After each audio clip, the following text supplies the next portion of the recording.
অন্তর জাতীয় থেকে আন্তর্জাতিক প্রান্তিক জনপদ থেকে নগর চারপাশ ঠিক কি ঘটছে এই মুহূর্তে তা নিয়ে আয়োজন এখন চারদিক। সঙ্গে আছি আমি তৌহিদুর রহমান। অন্তর্বর্তী সরকারের সব সংস্কার জনগণ বাস্তবায়ন চায় কিনা তা যাচাইয়ে জাতীয় নির্বাচনের দিনই গণভোট চায় বিএনপি। সকালে রাজধানীতে এনডিপির প্রতিষ্ঠাবার্ষিকীর অনুষ্ঠানে একথা বলেন দলটির স্থায়ী কমিটির সদস্য সালাউদ্দিন আহমেদ। এ সময় তিনি আরও বলেন, পিআরের মাধ্যমে দেশকে স্থায়ী অস্থিতিশীলতার দিকে যেতে দিতে পারে না বিএনপি। আজকে বাংলাদেশ জামায়াত ইসলামের নেতৃত্বে কয়েকটি দল বিভিন্ন ইস্যুতে পিআর এবং সনদ বাস্তবায়ন, জুলাই সনদ বাস্তবায়ন সহ কয়েকটি ইস্যুতে আন্দোলনের কর্মসূচি ঘোষণা করেছে, জনসংযোগ করছে, গণমিছিল করবে। এটা রাজনৈতিক চর্চা। পিআর মানে আমি অনেক সময় বলেছি এটা পার্মানেন্ট রেস্টলেসনেস, এটা স্থায়ীভাবে অস্থিরতা সৃষ্টি করে। প্রত্যাশা, জনপ্রত্যাশা বাস্তবায়ন করা সম্ভব হয় না, কোনো দলের রাজনৈতিক অঙ্গীকার বাস্তবায়ন সম্ভব হয় না, জনগণের কল্যাণে কোনো কিছুই বাস্তবায়ন করা সম্ভব হয় না। একটা অস্থিতিশীল অস্থির পরিবেশের মধ্য দিয়ে বাংলাদেশকে আমরা যেতে দিতে চাই না। নতুন ইস্যু তৈরি করে জনগণের মাঝে বিভ্রান্তি ছড়ানোর চেষ্টা চলছে বলে মন্তব্য করেছেন বিএনপির জ্যেষ্ঠ যুগ্ম মহাসচিব অ্যাডভোকেট রুহুল কবির রিজভী। সকালে ইঞ্জিনিয়ার্স অ্যাসোসিয়েশন অব বাংলাদেশ অ্যাবের নবগঠিত কমিটির সদস্যদের নিয়ে রাজধানীর শেরেবাংলা নগরে সাবেক রাষ্ট্রপতি জিয়াউর রহমানের সমাধিতে শ্রদ্ধা নিবেদন শেষে সাংবাদিকদের সঙ্গে তিনি এই মন্তব্য করেন। বলেন, ভ্রান্ত কথা বলে মিথ্যা পরিসংখ্যান দিয়ে জনগণকে বিভ্রান্ত করা যাবে না। যারা অহংকার করে, মিথ্যাচার করে, মানুষ তাদের চিনে। এ সময় প্রশাসনের গুরুত্বপূর্ণ পদে একটি ধর্মভিত্তিক দলের অনুগতদের বসানো হচ্ছে বলেও অভিযোগ করেন রুহুল কবির রিজভী। বলেন, দল অনুগত প্রশাসন দিয়ে সুষ্ঠু নির্বাচন সম্ভব হবে না। এ নিয়ে তিনি আরও বলেন, ফেব্রুয়ারিতে নির্বাচনের জন্য মানুষ প্রস্তুত। মানুষ আগের মতো আমি ডামি আওয়ামী মার্কা নির্বাচন চায় না। এ সময় ভারতের পূজা মণ্ডপে ডক্টর মোহাম্মদ ইউনূসকে বিকৃত করার সমালোচনা করে এটি দেশের নিম্নরুচির পরিচয় বলেও মন্তব্য করেন তিনি। আজকে বাংলাদেশে সাম্প্রদায়িক সংঘাত তৈরি করার জন্য নানাবিধ প্রক্রিয়া চলেছে, কিন্তু এদেশের জনগণ, এদেশের মানুষ, এদেশের দেশপ্রেমিক মানুষ, এদেশের হিন্দু মুসলমান জনগোষ্ঠী সবাই টের পেয়েছে কোথা থেকে কি হচ্ছে। জনগণ তো ভোট দিতে প্রস্তুত। তো সুতরাং নতুন কোনো ইস্যু তৈরি করে জনমনকে এবং মানুষের চোখে বিভ্রান্ত করার যারা চেষ্টা করছেন তারাও জনগণের কাছে আজকে ধরা খেয়ে যাবেন। ধর্মের ভিত্তিতে জাতিকে বিভাজিত করার পক্ষে নয় জামায়াতে ইসলামী, বলেছেন জামায়াতের আমির ডাক্তার শফিকুর রহমান। সকালে মগবাজার আল ফালাহ মিলনায়তনে কেন্দ্রীয় ওলামা কমিটির উদ্যোগে দেশের বিশিষ্ট দায়ী ওয়াইএস সম্মেলনে এই মন্তব্য করেন তিনি। বলেন, সাম্প্রদায়িক সম্প্রীতি অনন্য উদাহরণ বাংলাদেশ। স্বাধীনতার এত বছরেও মানবিক সমাজ গঠন হয়নি উল্লেখ করে জামায়াতের আমির বলেন, আলেম ওলামাদেরই জাতিকে পথ দেখাতে হবে। প্রয়োজনীয় বিষয়ে ওলামায়ে কেরাম ঐক্যবদ্ধ থাকবেন, এটা জাতির প্রত্যাশা। কিন্তু এর ব্যতিক্রম হতে পারে, ব্যতিক্রমকে মেনে নিয়ে সহনশীল হতে হবে। পরস্পরের বিরুদ্ধে কোনো ধরনের আত্মঘাতী ঝগড়ায় লিপ্ত হওয়া যাবে না, বাহাসে লিপ্ত হওয়া যাবে না। হ্যাঁ, পরস্পরের প্রতি কল্যাণকামী হয়ে ব্যক্তিগত পর্যায়ে কথা বলবো, মন খুলে কথা বলবো। ওনার বক্তব্যটা শোনার মানসিকতা নিয়েও আমাকে যেতে হবে, শুধু নিজেরটা সমঝানোর জন্য না। এইভাবে যদি পরস্পরের বক্তব্যের প্রতি আমরা শ্রদ্ধাশীল হই, ইনশাআল্লাহ এই ওলামায়ে কেরাম জাতিকে পথ দেখাবেন যেভাবে অতীতে দেখিয়েছে। নতুন ফ্যাসিবাদীদের ক্ষমতায় আনতে চায় না জনগণ। চীন, রাশিয়া, আমেরিকা কিংবা ভারতের গোলাম হতে চায় না বাংলাদেশ, এমনটাই জানিয়েছেন ইসলামী আন্দোলনের আমির মুফতি সৈয়দ মোহাম্মদ রেজাউল করিম। সকালে ঢাকা রিপোর্টার্স ইউনিটিতে এক আলোচনায় তিনি আরও বলেন, ভারতের অনুগত হয়ে বিএনপি যদি ক্ষমতায় যেতে পারে তাহলে ২৪-এর আন্দোলন ব্যর্থ হয়ে যাবে। আওয়ামী লীগ যে নীতিতে রাষ্ট্র পরিচালনা করেছে, বিএনপিও একই কায়দা অবলম্বন করার চেষ্টা করছে। ৭২-এর সংবিধান কায়েম করছে বিএনপি। তিনি আরও বলেন, ৭১-এর পরে কোনো রাজনৈতিক দল ইসলামকে ধারণ করেনি।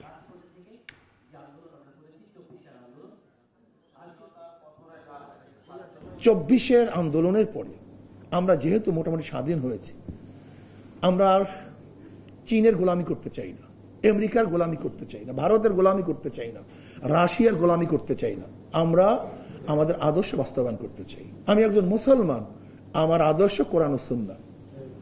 যদি একজন সেকুলার, একজন নাস্তিক, একজন বামপন্থী তারা আদর্শ বুক ফুলিয়ে বলতে পারে, তা আপনি মুসলমান হিসাবে আপনার আদর্শ বুক ফুলিয়ে বলতে পারেন না কেন? আপনার বাধা কিসের? আমাকে বলুন তো, আপনার বাধা কিসের? অন্তর্বর্তী সরকারকে বিদেশপ্রেমী হিসেবে আখ্যায়িত করেছেন গণ অধিকার পরিষদের সাধারণ সম্পাদক রাশেদ খান। উপদেষ্টা হিসেবে কয়েকজনের নিয়োগ নিয়ে নাহিদ ইসলামরা ভুলের দায় এড়াতে পারেন না বলে দাবি করেন তিনি। সকালে ইঞ্জিনিয়ার্স ইনস্টিটিউশনে এনডিপির প্রতিষ্ঠাবার্ষিকীর আলোচনায় রাশেদ খান আরও বলেন, ফ্যাসিবাদের দোসরদের নির্বাচনে অংশগ্রহণ করতে দেয়া হবে না। বলছে যে কিছু কিছু দল ভারতের সাথে সুর মিলিয়ে নির্বাচনের কথা বলছে। আপনাদের কি বিশ্বাস হয় ভারত চায় বাংলাদেশে সুষ্ঠু নির্বাচন হোক? ভারত চায় নির্বাচন হোক, বাট আওয়ামী লীগকে নিয়ে, জাতীয় পার্টিকে নিয়ে, ফ্যাসিবাদের দশকদেরকে নিয়ে। কিন্তু এই বাংলাদেশে তো এই ফ্যাসিবাদ এবং তার অ্যাসোসিয়েট তারা নির্বাচনে অংশ নিবে, তাদেরকে সাথে নিয়ে নির্বাচন করা সম্ভব? কোনোভাবেই সম্ভবপর নয়। সুতরাং যারা ফ্যাসিবাদ এবং তার অ্যাসোসিয়েট তাদেরকে বাদ রেখে বাংলাদেশে নির্বাচন হতে হবে। জুলাই সনদ বাস্তবায়নে আগামীকাল রাজনৈতিক দলগুলোর সঙ্গে আবারও সংলাপে বসবে জাতীয় ঐক্যমত্য কমিশন। বেলা 11:30টায় ফরেন সার্ভিস একাডেমিতে সংলাপ শুরু হবে। জাতীয় ঐক্যমত্য কমিশন জানায়, আগামী মঙ্গলবার সংলাপের ইতি টেনে 15ই অক্টোবরের মধ্যে জুলাই সনদ সই করতে চায় কমিশন। ইতিমধ্যে সনদ চূড়ান্ত হলেও বাস্তবায়ন পদ্ধতি নিয়ে দলগুলোর ঐক্যমত্য ও স্বাক্ষরের অপেক্ষায় আছে কাঙ্ক্ষিত জুলাই সনদ। বিএনপি 12 দলীয় জোটসহ একাধিক দলের দাবি, পরবর্তী সংসদেই সাংবিধানিক সংস্কারগুলো হতে হবে। অন্যদিকে জামায়াতে ইসলামী, ইসলামী আন্দোলন সহ একাধিক দলের দাবি, নির্বাচনের আগেই সংবিধান আদেশের মাধ্যমে জুলাই সনদের সব সংস্কার কার্যকর করতে হবে। আর এনসিপি, গণতন্ত্র মঞ্চসহ একাধিক দলের দাবি, গণপরিষদের মাধ্যমেই সনদ বাস্তবায়ন করার। গেল 17ই সেপ্টেম্বর সবশেষ সংলাপে দলগুলোকে সমঝোতার জন্য নিজেদের মধ্যে আলোচনার আহ্বান জানিয়েছিল ঐক্যমত্য কমিশন। আমাদের মাননীয় সদস্য ডক্টর বদিউল আলম মজুমদার বলছেন যে দুদিনের চাকরিতে পুনর্বহাল সহ 6 দফা দাবিতে মহাসড়কে অবস্থান ও মানববন্ধন কর্মসূচি পালনের 1.5 ঘণ্টা পর ঢাকা চট্টগ্রাম মহাসড়কে আবারও তুলে নিয়েছে ইসলামী ব্যাংকের চাকরিচ্যুত এবং ওএসডি হওয়া কর্মরত কর্মচারীরা। এর আগে সকালে নগরীর মহাসড়কের ফৌজদারহাট ক্যাডেট কলেজের সামনে অবস্থান নেয় তারা। কর্মীরা জানান, হাইকোর্টের আদেশ উপেক্ষা করে ইসলামী ব্যাংকের স্পেশাল কম্পিটেন্স অ্যাসেসমেন্ট পরীক্ষায় বয়কটের কারণে চট্টগ্রামের 5,500 কর্মকর্তা টার্মিনেশন ওএসডি প্রতিবাদে রাস্তায় নামেন তারা।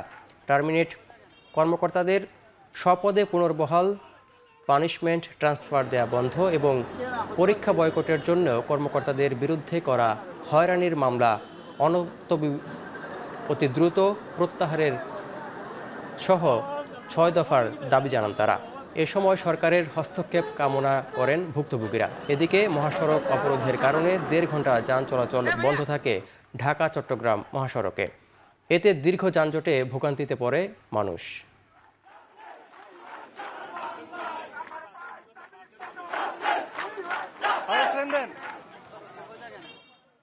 এখানে শান্তিপূর্ণ একটা আন্দোলন করছি এবং এই আন্দোলনের মাধ্যমে আমরা দেশবাসীকে একটা মেসেজ দিতে চাই, আমাদের সাথে যে বৈষম্য হয়েছে সেই বৈষম্যের আমরা সুষ্ঠু বিচার চাই। আমরা ঐক্যবদ্ধভাবে আগামীকাল থেকে আমরা স্টেশন লিভ করতেছি এবং আন্দোলন সংগ্রামে আমরা রাজপথে থাকব এবং আমরা আমাদের দাবি দেওয়া আদায় না হওয়া পর্যন্ত আমরা শান্তিপূর্ণভাবে সুশৃঙ্খলভাবে আমরা আন্দোলন চালিয়ে যাব। প্রশাসনের দাবি মেনে নেওয়ার আশ্বাসে খাগড়াছড়িতে ডাকা অবরোধ পুরোপুরি প্রত্যাহার করে নিয়েছে যুগ্ম ছাত্র জনতা। সকালে সংগঠনের ফেসবুক পোস্টে অবরোধ প্রত্যাহারের ঘোষণা দেয় তারা। সংগঠনটির নেতারা জানান, সংকট সমাধানে হতাহত ও ক্ষতিগ্রস্তদের সহায়তা সহ আলোচনার মাধ্যমে প্রশাসন ইতিমধ্যে বেশ কিছু দাবি মেনে নিয়েছে। এছাড়া অন্যান্য দাবিও আলোচনার মাধ্যমে সমাধানের আশ্বাস দিয়েছে প্রশাসন, যার পরিপ্রেক্ষিতে 5 অক্টোবর পর্যন্ত অবরোধ স্থগিতের ঘোষণা থেকে সরে এসে অবরোধ পুরোপুরি প্রত্যাহার করল সংগঠনটি। এর আগে 8 দফা পূরণ না হলে ফের কঠোর আন্দোলনের হুঁশিয়ারি দিয়ে গতকাল রাতে ফেসবুক পেজে একটি পোস্ট দেয় সংগঠনটি। তবে অবরোধ প্রত্যাহার হলেও এখনও জারি আছে 144 ধারা।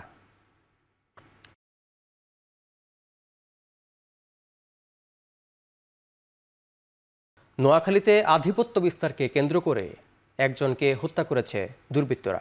গতকাল রাতে বেগমগঞ্জ উপজেলার একলাশপুর এলাকায় এই হত্যাকাণ্ড হয়। স্থানীয়রা জানান, শুক্রবার রাতে বেগমগঞ্জের একলাশপুর থেকে নিজ বাড়ি হাজিপুর যাওয়ার পথে 4 থেকে 5 জন দুর্বৃত্ত আরমানের গতিরোধ করে। পরে ধারালো অস্ত্র দিয়ে এলোপাতাড়ি কুপিয়ে রাস্তায় ফেলে চলে যায় দুর্বৃত্তরা। স্থানীয়রা তাকে উদ্ধার করে নোয়াখালী জেনারেল হাসপাতালে নিয়ে গেলে কর্তব্যরত চিকিৎসক তাকে মৃত ঘোষণা করেন। এলাকায় আধিপত্য বিস্তারকে কেন্দ্র করে প্রতিপক্ষের লোকেরা তাকে হত্যা করেছে বলে ধারণা স্থানীয়দের। পুলিশ জানায়, হত্যাকাণ্ডে জড়িতদের বিরুদ্ধে আইনগত ব্যবস্থা নেওয়া হবে।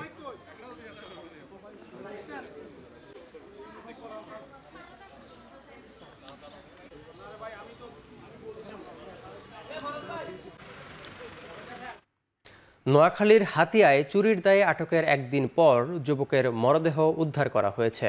শনিবার সকালে ওই যুবকের ঝুলন্ত মরদেহ উদ্ধার করা হয়। স্থানীয়রা জানান, প্রকল্প বাজার এলাকায় জাফর গত সপ্তাহে বিএনপি নেতা সোহেল মাহমুদের বাড়িতে মাসিক চুক্তিতে দিনমজুরের কাজ শুরু করে। কয়েকদিন পর কাউকে না জানিয়ে ওই বাড়ি থেকে পালিয়ে আসে সে। অভিযোগ ওঠে, সোহেল মাহমুদের বাড়ি থেকে আলমারির চাবি, মোবাইল চার্জার ও কিছু আসবাবপত্র চুরি করে নিয়ে যায় জাফর। শুক্রবার সন্ধ্যায় আলীবাজার এলাকা থেকে জাফরকে আটক করে প্রকল্প এলাকায় নিয়ে যায় সোহেল মাহমুদ। সেখানে সালিশি বৈঠকের আয়োজন করা হয়। বৈঠকের পর জাফরের বাবাকে পাঠিয়ে দেয়া হলেও ভুক্তভোগীকে আটকে রেখে হুমকি ধামকি ও নির্যাতনের অভিযোগ ওঠে। পরে সকালে প্রকল্প বাজারের প্রধান সড়কের উপর থেকে তার ঝুলন্ত মরদেহ উদ্ধার করা হয়। পরিবারের দাবি, নির্যাতন করে তাকে হত্যা করা হয়েছে। তবে ঘটনাটি হত্যা নাকি আত্মহত্যা তদন্ত সাপেক্ষে বলা যাবে বলে জানিয়েছে পুলিশ।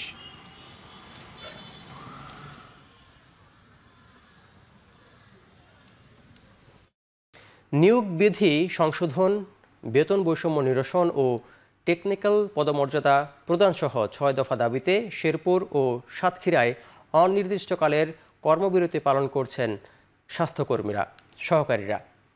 সকাল থেকে শেরপুর সিভিল সার্জন কার্যালয়ের সামনে এই কর্মবিরতি পালন করেন তারা। ফলে পুরো জেলায় এপিআই টিকাদান কেন্দ্রের কার্যক্রম ও 12ই অক্টোবর শুরু হতে যাওয়া জাতীয় টাইফয়েড টিকাদান ক্যাম্পেইন ও অন্যান্য রিপোর্টিং কার্যক্রম অনিশ্চয়তার মুখে পড়েছে।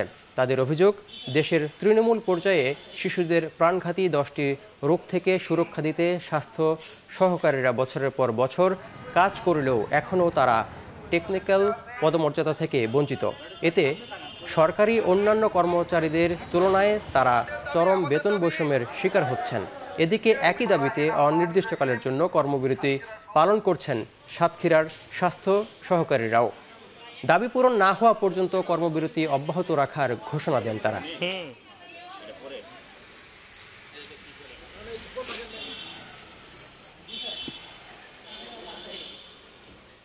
ইলিশের প্রজনন ও বংশবিস্তার নির্বিঘ্নে দেশের নদ নদী ও সমুদ্রে চলছে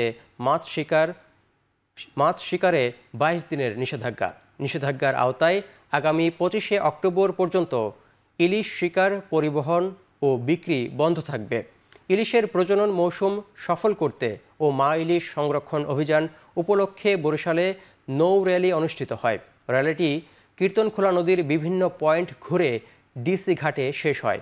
এ সময় মৎস্য অধিদপ্তরের কর্মকর্তারা জানান, নিষেধাজ্ঞা অমান্য করে মাছ শিকার করলে তাদের আইনের আওতায় আনা হবে। এদিকে ইলিশ ধরার নিষেধাজ্ঞার শুরুর পর থেকে পটুয়াখালীর আলিপুর ও মহিপুরের মৎস্য বন্দরের জেলেরা অলস সময় পার করছেন। মাছ শিকার বন্ধ থাকায় ট্রলারসহ মাছ ধরার সরঞ্জাম মেরামতে ব্যস্ত সময় পার করছেন মৎস্যজীবীরা। জেলেরা জানান, নিষেধাজ্ঞাকালে কাজ না থাকায় পরিবারের খরচ জোগাতে হিমশিম খেতে হয়। তাই যথাসময়ে খাদ্য সহায়তার দাবি জেলেদের।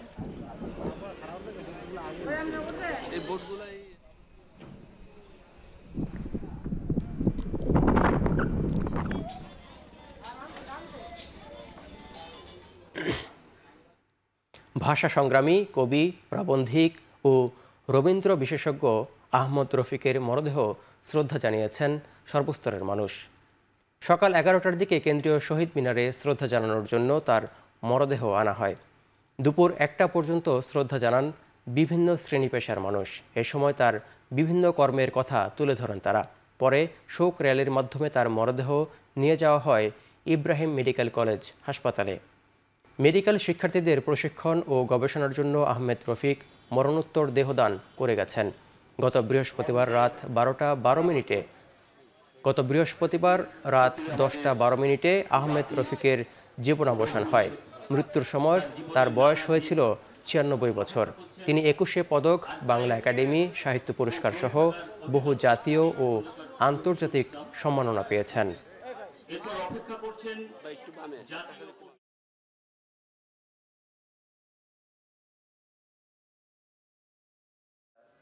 লিখে গেছেন তার মরদেহ করছে আমাদের সাথে শেষ করতে পারবো এবং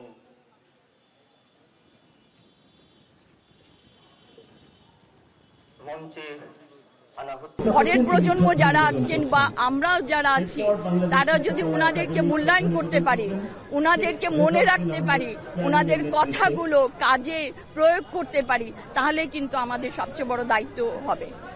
দেশের সর্বস্তরের মানুষের মধ্যে যে শোক, যে গভীর শ্রদ্ধা তার প্রতি আমরা দেখেছি, সেটি অনন্য এবং তার এই সৃষ্টিকে বাঁচিয়ে রাখবার জন্য আমাদের সকলের অগ্রবর্তী হতে হবে। বাংলাদেশ হঠাৎ করে আসে নাই, দীর্ঘ মানুষের আত্মত্যাগের মধ্য দিয়ে, এবং এটাকে এগিয়ে নিতে গেলে এ ধরনের মানুষ তারা যে তাদের জীবনকে উৎসর্গ করে গণতন্ত্র, প্রগতিশীলতা, বৈষম্যহীন সমাজের আকাঙ্ক্ষা পোষণ করেছিলেন, এটাকেই আসলে বিবেচনা করা দরকার এবং ওই ধারায় এগিয়ে যাওয়া দরকার। বাংলা লোকসঙ্গীতে নতুন প্রতিভা অন্বেষণে আবারও শুরু হয়েছে ম্যাজিক বাউলিনিয়ানার 5ম সিজন। সকালে রাজধানীর বনানী বিদ্যানিকেতন স্কুলে এই অডিশন ও সিলেকশন রাউন্ড অনুষ্ঠিত হয়। লোকসঙ্গীতের ঐতিহ্য, সংস্কৃতি অটুট এবং ভবিষ্যৎ প্রজন্মের জন্য যথাযথ আর্কাইভ তৈরির পাশাপাশি শিল্পীদের পাশে দাঁড়ানো ও সঠিক মূল্যায়ন নিশ্চিত করার উদ্দেশ্যে যাত্রা শুরু করে সান ফাউন্ডেশন। এর ধারাবাহিকতায় শুরু হলো আবারও ম্যাজিক বাউলিয়ানা শো 2025। এই আসরে সারা দেশ থেকে 38,000-এরও বেশি প্রতিযোগী রেজিস্ট্রেশন করেছেন। বিচারকরা অডিশন ও সিলেকশন রাউন্ড থেকে মেগা সিলেকশন রাউন্ডে 4 জন শিল্পীকে ম্যাজিক কার্ড প্রদান করবেন।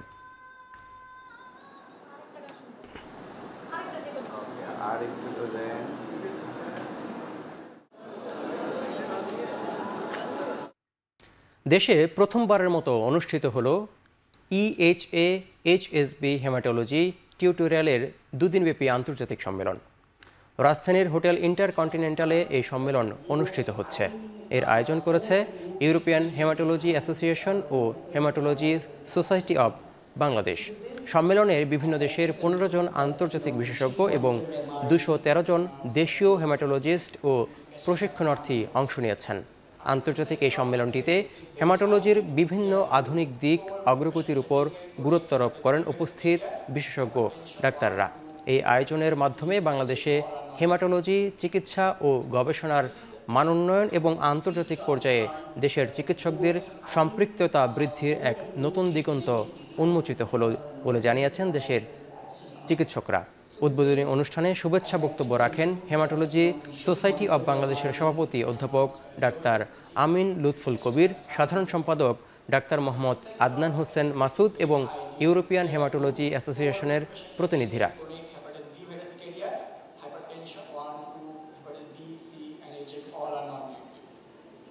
এবার আন্তর্জাতিক প্রসঙ্গ।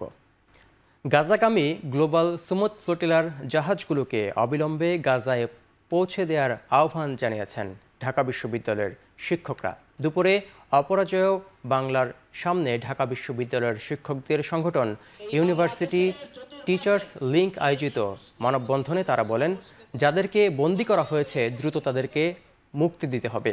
যে ত্রাণ সহায়তা নিয়ে যাওয়া হচ্ছে সেগুলো গাজায় নিরাপদে পৌঁছে দিতে আহ্বান জানান তারা। একই সঙ্গে ফিলিস্তিনবাসীর উপর ইসরায়েলের গণহত্যা ও আগ্রাসন বন্ধের দাবি জানান বক্তারা।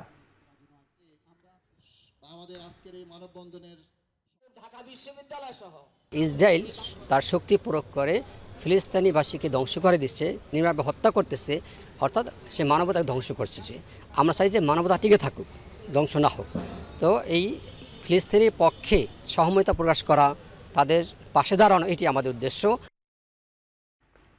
ডোনাল্ড ট্রাম্পের প্রস্তাবিত গাজা শান্তি পরিকল্পনা অনুযায়ী সকল জিম্মিকে মুক্তি দেওয়ার পাশাপাশি নিরস্ত্রীকরণের প্রস্তাবেও রাজি হয়েছে হামাস। তবে তার আগে গাজায় ইসরায়েলের দখলদারির অভিযান বন্ধ করতে হবে বলে জানায় সংগঠনটি। আর হামাসের জিম্মি মুক্তির সিদ্ধান্তকে স্বাগত জানিয়ে গাজায় হামলা বন্ধে ইসরায়েলকে আহ্বান জানান ট্রাম্প। এরপরেই গাজায় হামলা বন্ধে সামরিক বাহিনীকে নির্দেশ দিয়েছে নেতানিয়াহু প্রশাসন। যুদ্ধবন্ধে প্রথম ধাপের পদক্ষেপ বাস্তবায়নের প্রস্তুতির কথাও জানিয়েছে তেল আবিব। জিম্মি মুক্তির বিষয়ে ইসরায়েলের সিদ্ধান্তকে স্বাগত জানিয়ে আরব রাষ্ট্র ও ইউরোপীয় নেতারা।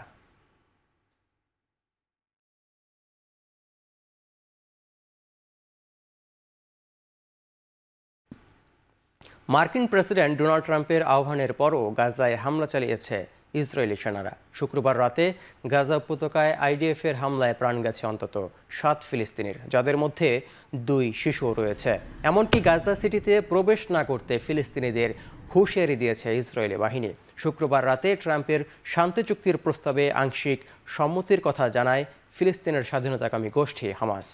একে সাধুবাদ জানিয়ে গাজায় হামলা বন্ধে ইসরায়েলের প্রতি আহ্বান জানান মার্কিন প্রেসিডেন্ট ডোনাল্ড ট্রাম্প। তবে তার এই আহ্বানের পর উপত্যকায় অব্যাহত থাকে আইডিএফের আগ্রাসন। যদিও এর কয়েক ঘন্টা পর ইসরায়েলি প্রধানমন্ত্রী বেনিয়ামিন নেতানিয়াহুর নির্দেশের পর অভিযান থেকে বিরত রয়েছে তেল আবিবের সেনারা।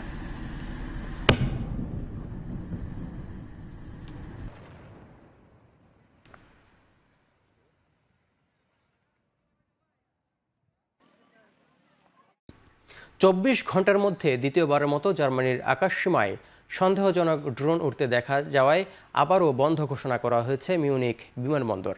বিমানবন্দর পুলিশের একজন মুখপাত্র জানিয়েছে, মিউনিখ বিমানবন্দরের 2টি রানওয়েই বন্ধ রয়েছে।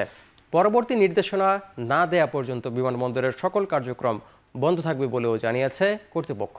স্থানীয় সময় বৃহস্পতিবার জার্মানির আকাশসীমায় সন্দেহজনক ড্রোনের উপস্থিতি দেখা যায়। এতে ফ্লাইট বাতিলের পাশাপাশি বিমানবন্দর সাময়িক বন্ধ ঘোষণা করা হয়। পুনরায় ফ্লাইট চালুর কয়েক ঘন্টা পর আবারও সন্দেহজনক ড্রোনের উপস্থিতি লক্ষ্য করা যায় জার্মানির আকাশসীমায়।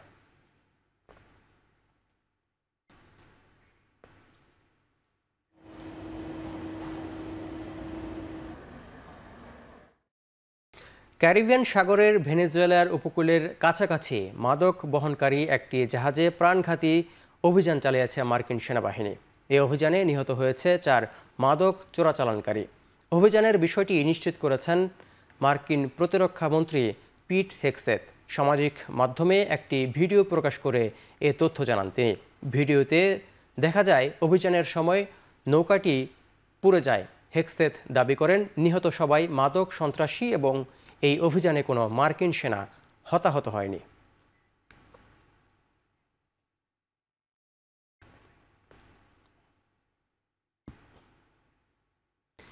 ইন্দোনেশিয়ার পূর্ব জাভা প্রদেশে স্কুল ভবন ধসে পড়ায় নিহতের সংখ্যা বেড়ে দাঁড়িয়েছে কমপক্ষে 14 জনে। জীবিতদের উদ্ধারের চেষ্টায় শনিবারও চলছে অভিযান, যদিও এর আগেই উদ্ধারকারী কর্মীরা ঘোষণা দিয়েছেন ধ্বংসস্তূপের নিচে চাপা পড়ে কেউ জীবিত নেই।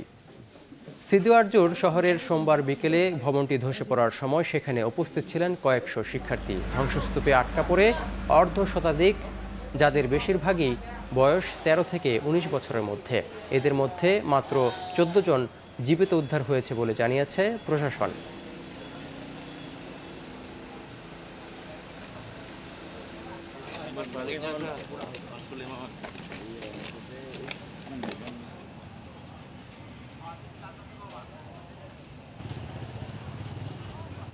ইন্টারনেট সেবা বন্ধ থাকায় ব্যবসা বাণিজ্যে ধস নেমেছে পাকিস্তান অধ্যুষিত আজাদ কাশ্মীরের মুজাফফরাবাদে। বন্ধ রয়েছে অনলাইন ব্যবসা সহ অনেক উদ্যোক্তাদের প্রতিষ্ঠান। এতে ক্ষুব্ধ স্থানীয় বাসিন্দারা। গত কয়েকদিন ধরে আজাদ কাশ্মীরে ইন্টারনেট সেবা বন্ধ রেখেছে দেশটির সরকার। এর প্রতিবাদে ব্যাপক বিক্ষোভ করে সেখানকার সাধারণ মানুষ। এই ঘটনায় পুলিশের সঙ্গে সংঘর্ষে নিহত হন অন্তত ৮ জন, আহত হন অনেকে। তবে এ বিষয়ে কোনো মন্তব্য করেনি পাক প্রধানমন্ত্রী শেহবাজ শরীফের প্রশাসন।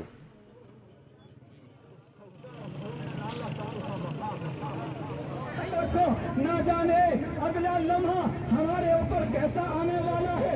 अपने जिस्म को भी पाक रखो, अपने कपड़ों को भी पाक रखो।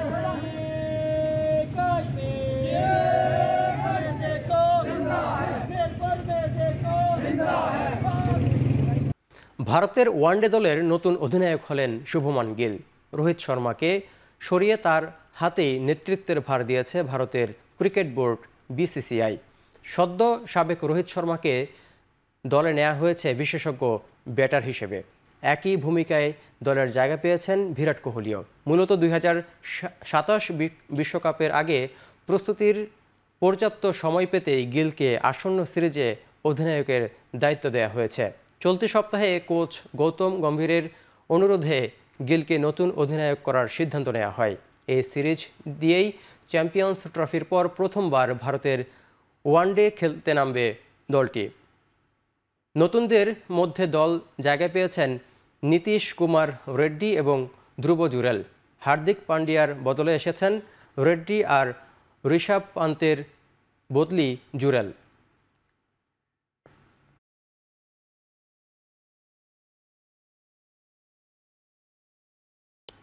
এবার টি-20 সিরিজ। মাউন্ট মাঙ্গুনাইয়ে সিরিজের তৃতীয় ও শেষ 20-তে নিউজিল্যান্ডকে 3 উইকেটে হারিয়েছে অস্ট্রেলিয়া।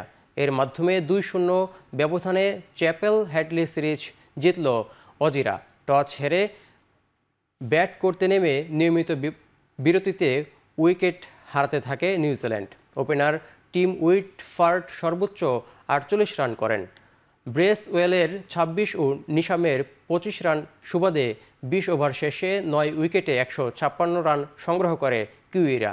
জবাবে অস্ট্রেলিয়াও শুরু থেকেই উইকেট হারায়। তবে এক প্রান্তে অবিচল ছিলেন মিচেল মার্শ।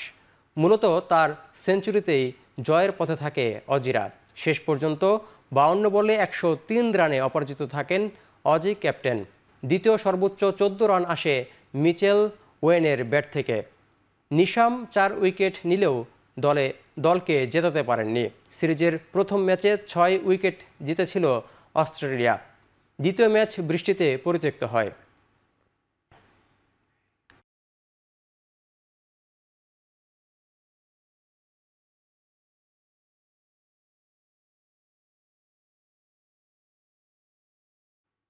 রাতে ইউরোপিয়ান ফুটবল লা লিগায় ভিয়ারিয়ালের বিপক্ষে মাঠে নামবে রিয়াল মাদ্রিদ। সান্তিয়াগো বার্নাবুতে ম্যাচ শুরু রাত 1টায়। ইংলিশ প্রিমিয়ার লিগে Leeds, Tottenham, Arsenal, West Ham, Manchester United, Sunderland মুখোমুখি লড়বে। রাত 10:30টায় চেলসি খেলবে লিভারপুলের বিপক্ষে। অন্যদিকে ইতালিয়ান সিরিয়ায় ইন্টার মিলান মাঠে নামবে ক্রেমেনেজের বিপক্ষে। আরেক ম্যাচে আতালান্তার প্রতিপক্ষ কোমো। জার্মান বুন্দেসলিগায় রাত 7:30টায় ইউনিয়ন বার্লিনের বিপক্ষে নামবে বায়ার লেভারকুয়েজেন। একই সময় আরেক জায়ান্ট বরুসিয়া ডর্টমুন্ড খেলবে লিপজিগের বিপক্ষে। রাত 10:30টায় ফ্রাঙ্কফুর্টের প্রতিপক্ষ হবে মাঠে নামবে জার্মান জায়ান্ট বায়ার্ন মিউনিখ।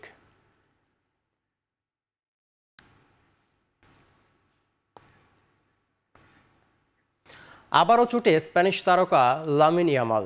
জাতীয় দলের জার্সিতে খেলতে পারবেন না 2026 বিশ্বকাপ বাছাইয়ের পরবর্তী 2 ম্যাচ।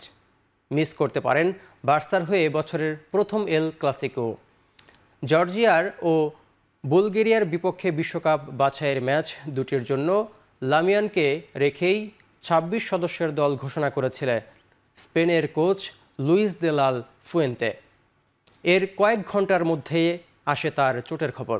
চ্যাম্পিয়ন্স লিগে পিএসজির বিপক্ষে ম্যাচে আবারও ফিরে আসে কুচকির পুরনো চোট। একই চোট মৌসুমের শুরুতে 3 সপ্তাহে মাঠের বাইরে ছিল 18 বছর বয়সী এই ফরওয়ার্ড। এরপর চোট কাটিয়ে বার্সার স্কোয়াডে ফিরলেও স্থায়ী হয়েছিল কেবল 2 ম্যাচ। চোট কাটিয়ে দলে ফিরতে 2 থেকে 3 সপ্তাহ লাগতে পারে বলে জানিয়েছে লা লিগার ক্লাব বার্সেলোনা।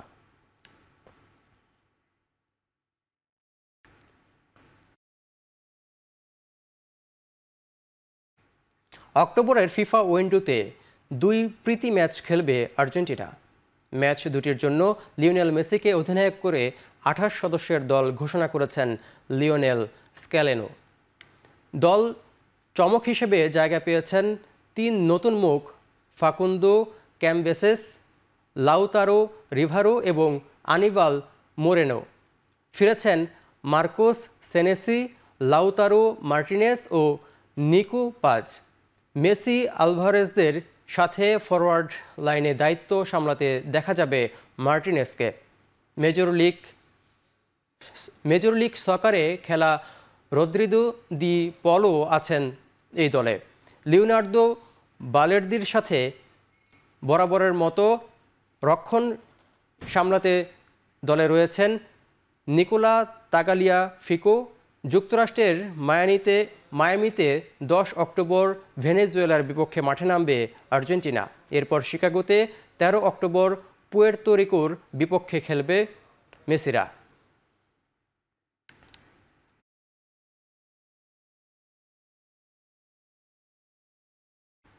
ইসরায়েলের বিপক্ষে বিশ্বকাপ বাছাইয়ের ম্যাচ বয়কটের দাবিতে ইতালির বিক্ষোভ করছে ফিলিস্তিনপন্থীরা। গাজায় চলমান যুদ্ধের প্রতিবাদে ইতালি জাতীয় দলের অনুশীলন ক্যাম্পের সামনে জড়ো হয়ে ম্যাচ বাতিলের দাবি তোলেন তারা। গাজার জনগণের জন্য ত্রাণবাহী নৌবহর গ্লোবাল সুমুদ ফ্লোটিলার ইসরায়েলি বাহিনী আটকে দেয় ঘটনায় প্রতিবাদে শুক্রবার ইতালিতে বিক্ষোভ করেছে ফিলিস্তিনপন্থীরা। বিক্ষোভকারীরা ফ্লোরেন্সের কোভেরচিয়ানো অনুশীলন ক্যাম্পের সামনে শান্তিপূর্ণ অবস্থান নেন। নানা রক প্লেকার্ড ও স্লোগানে ইসরায়েলের ম্যাচটি বয়কটের দাবি তোলেন তারা। আগামী 15 অক্টোবর বিশ্বকাপ বাছাইয়ের ম্যাচ ইসরায়েলকে আতিথ্য দেওয়ার কথা রয়েছে 4 বারের বিশ্ব চ্যাম্পিয়ন ইতালির। এর আগেই ইসরায়েলকে ফুটবল থেকে নিষিদ্ধ করতে বিশ্বের 50 ঊর্ধ্ব ক্রীড়াবিদ ফিফা ও ওয়েফার কাছে চিঠি পাঠান। ইউরোপিয়ান ফুটবল নিয়ন্ত্রক সংস্থা ওয়েফা অবশ্য ফুটবলে ইসরায়েলের অংশগ্রহণ স্থগিত করার বিষয়টি নিয়ে কাজ করছে বলে জানা গেছে।